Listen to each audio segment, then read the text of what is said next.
Hello, I'm Jashikins. Hey Google, turn on studio light. And welcome to another episode of Jash Reads. Tonight we are continuing reading Animorphs, number 9, The Secret by K.A. Applegate. And this video is not intended for kids, this video is intended for adults who are discovering or rediscovering Animorphs. And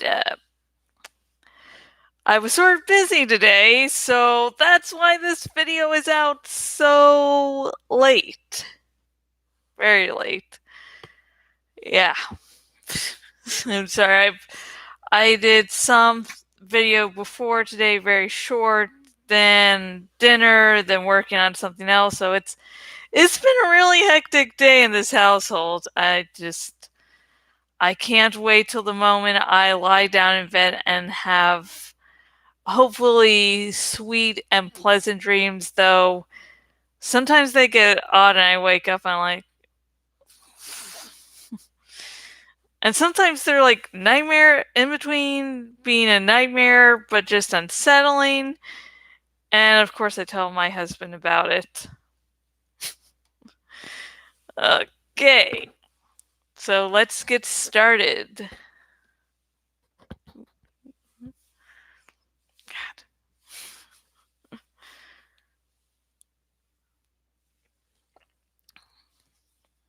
And let's see. Doop-a-doop-a-doop. Okay, here we go. Here's the actual start, folks. I woke up in a sort of large box. It was dark, but not totally without light. There were small round holes drilled in the sides of the box.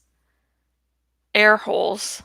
I could see the commissioner, Farrand, unconscious on the floor beside me. He looked old. He was mostly bald and had hair growing out of his ears. There was blood trickling from a shallow cut on his forehead. "Turn on the perimeter defenses!" Visser Three yelled. I could hear him clearly. I was still an osprey, but ospreys have good hearing. It was strange, being able to hear the Yerk Visser's voice. We always encountered him when he was in his own stolen Andalite body. Then he communicated only in thought speak. "You! And you! Keep your eyes on that box!" Visser Three snapped. "If anything, no matter how small, tries to get out of there, destroy it. There's an Andalite bandit in that box, and there had better be an Andalite bandit in that box when this is over, or I'll destroy you both." Andalite bandit. That was me. Of course, if I didn't get out of the box, I would have to morph eventually, and Visser Three would see the truth. That I was that I was a human. And I would have to demorph soon. My wing felt like it was on fire. The pain was terrible. "Visser, the Andalite bandits have turned the heavy equipment toward us," someone yelled. "Then turn on the force field." But Visser, our own people will be trapped outside of the force field. Visser's voice suddenly became very quiet. Very dangerous kind of quiet. "Did I just hear you question my order?" No, Visser. I'm turning on the force field." Farrand moaned. He moved his head a little, but then became quiet again. Okay, Cassie, think! Obviously, my friends were still fighting. They must be winning, or the Visser would not turn on the force field. They had seized control of some of the machines and turned them against this building. As soon as the force field went up, the heavy equipment would be useless. And time was on the side of the Yerks.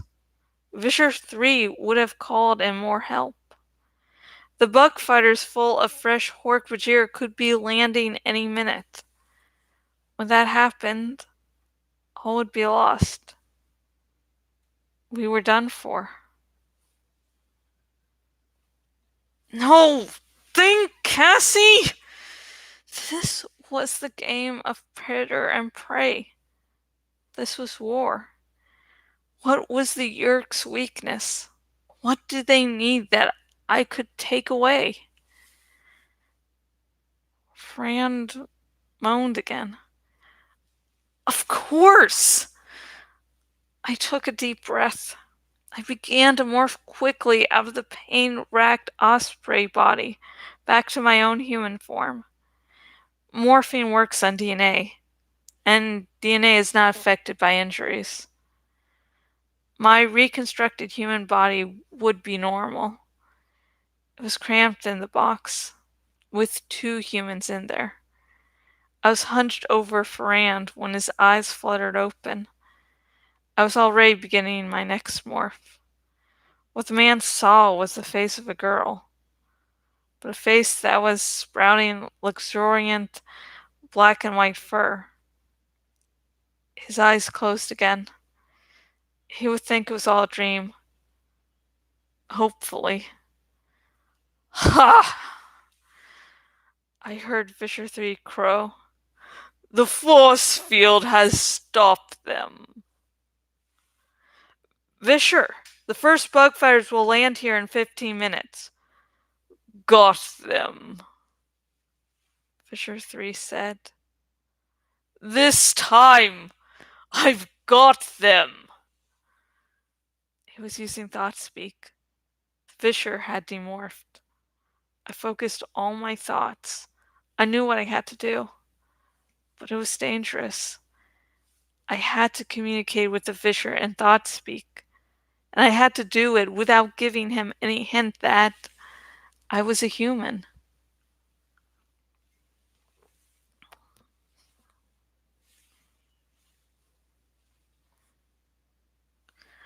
No long conversation, monotone voice, as few words as possible. No images of any kind. Visser, I said, I'll kill the human. That was Visser Three's weakness. He needed Ferrand alive. That was the pressure point. By threatening to kill Ferrand, I threatened the Visser's plan. See, you can't make a controller out of a corpse. The Visser instantly understood. Everyone in this room, weapons on the box. Be prepared on my command to shoot the Andalite without hitting the human. And maybe in any sort of wild, deadly animal morph. Do not let it escape. I got into position. The human me was scared, but the skunk me was perfectly calm. The skunk knew it had the ultimate weapon. Suddenly, the door of the box flew open. Visser Three stood there in his Andalite body, with his deadly Andalite tail cocked and ready to strike. Beside him, on either side, stood half a dozen armed human controllers, and in between the humans, towering above them, 5 huge Hork-Bajir warriors. The human controllers leveled their weapons. The Hork-Bajir had weapons too, but they didn't need them. Hork-Bajir are weapons. 7 feet of ankle blades, knee blades, elbow blades, forehead spikes, an armored tail. Like Stegosaurus meets Klingon. All this awesome, deadly, destructive power stared down at me. Visser Three aimed his Andalite stalk eyes at me. His main eyes were already staring in amusement. This is the best you could do, Andalite scum. He laughed. Such a terrifying beast you morphed! He laughed again. He laughed at the chubby, cat-sized, black and white animal in the box. Laughed at the way I stood with my back to him, tail raised, looking over my shoulder. The skunk can fire its scent with amazing accuracy up to about 14 feet. The Visser was only 6 feet away. Kill it, Visser Three ordered coldly. But I fired first. A skunk can fire its scent in 5 to 7 shots. I fired once and hit the Visser in the face. I fired again and hit the nearest Hork-Bajir on the left. Again and hit 2 human controllers. Again and again, all within about 3 seconds. Oh! Oh! Oh! Oh! Oh! Let's go! Stink! Oh! The Visser staggered back, blinded and reeling from the mighty stench. The human controllers covered their mouths with their hands. Some even dropped their weapons. The Hork-Bajir I was worried about. I didn't know if Hork-Bajir even had a sense of smell. Turns out they do. Turns out they have an excellent sense of smell. Too bad. The Hork-Bajir were the first to panic. One fired his Dracon beam wildly. Don't shoot, you fools! Visser Three screamed. You'll hit the human! Or me! Actually, what they had hit was the floor. A big, smoldering hole appeared in the wood. Ricky! For now! Go! One Hork-Bajir kept bellowing in the odd mix of English and their own tongue.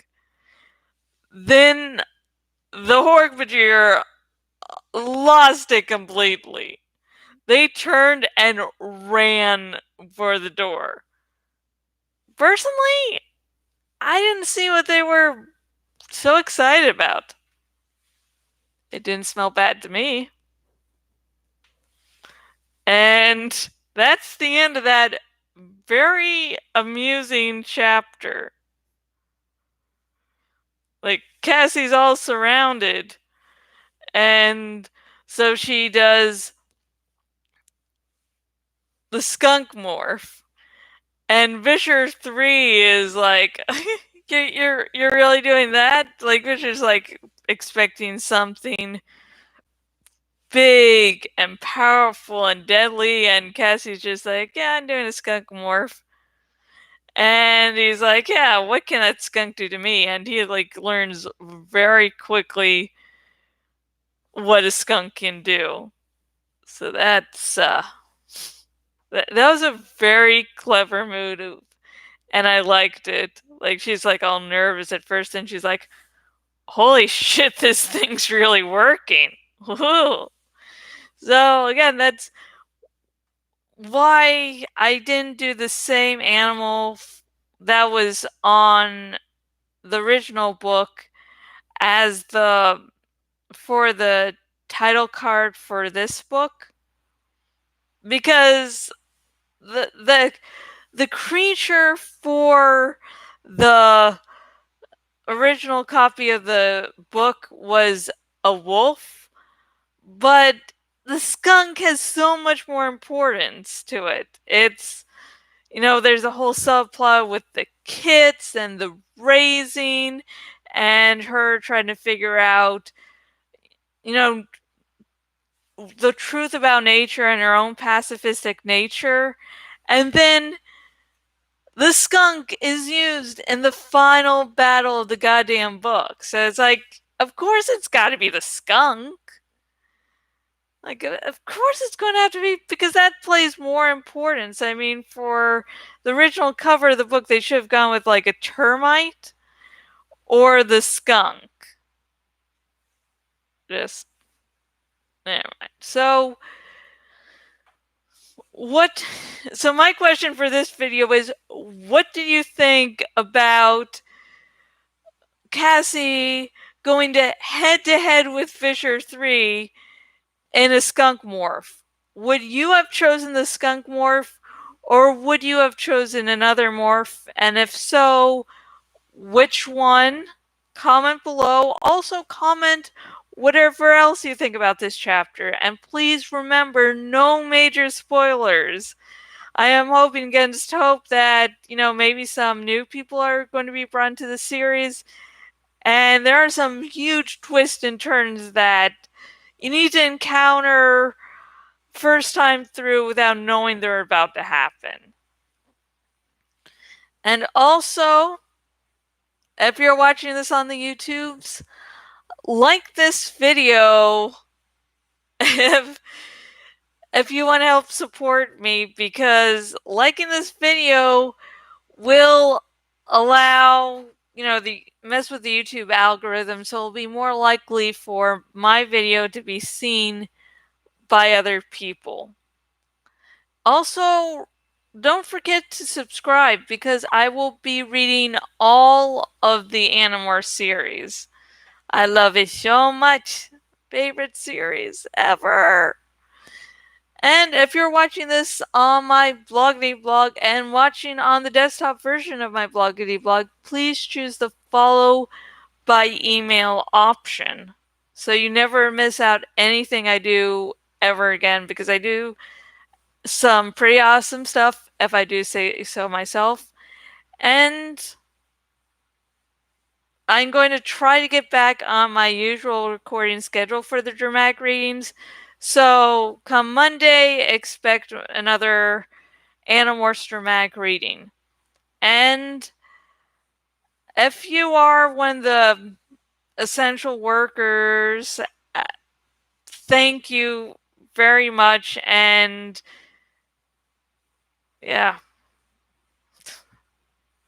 just this whole pandemic thing is just really bad, and all I can do is say thank you, especially any one of you who does deliveries, because you allow people like me who are in the high risk category for COVID-19 to, stay a little bit safer. So I thank you very much. I hope you don't get sick, and I really hope this pandemic thing is solved ASAP, so we don't have to worry about this shit anymore. And until next video, goodbye.